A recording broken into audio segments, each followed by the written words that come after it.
I said a year ago this was the beginning of a new Cold War with Russia. It certainly is that and more. I think we can say today that it's really a hot war, not just with Russia and Ukraine, but more broadly between Russia and NATO. Of course, it's a proxy war because NATO is providing such an extraordinary amount of military support, intelligence support, and training for the Ukrainians. So when you talk to the Russians and when you see Russian media, when you see the Russian government, they are all talking about the fact that they aren't just fighting Ukraine, they're fighting NATO. And that's why they're losing. And of course, this means that the war is going to get a lot more dangerous because we're not just talking about what the Russians do on the ground in Ukraine, we're also talking about asymmetric warfare, cyber attacks, fiber attacks, pipeline attacks, espionage, disinformation, terrorism. I mean, this is what happens when you have a rogue state. Just as Iran has been a rogue state in the Middle East, we're talking about the way Russia is going to be heading towards NATO.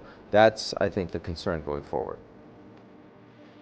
I think there's an open question about whether or not this is a Russia fight with NATO or it's becoming something broader. Certainly so far in the first year, the Chinese friends, partners of the Russians, but they have not participated in the war at all. They've not provided military support for Russia. They've not been breaking sanctions.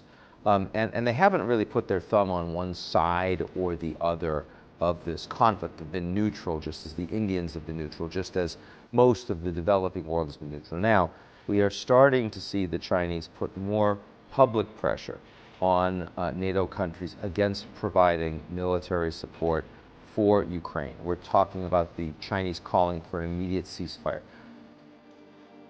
The only way you're going to stop this war is if the two combatants understand that a ceasefire is something they're willing to come to terms with.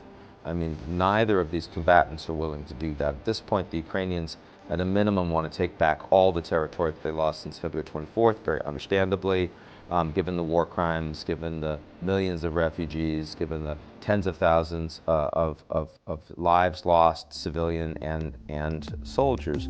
The Russians, of course, have mobilized hundreds of thousands of men. They're fighting this war at immense economic cost. It's Putin's war, and he has not accomplished what he wants to accomplish. He has annexed illegally 4 territories in Ukraine. He doesn't occupy them all. So at this point, neither side believes they're in a position that they are prepared for a ceasefire or to end the war. And I certainly don't see the developed world prepared to press that outcome.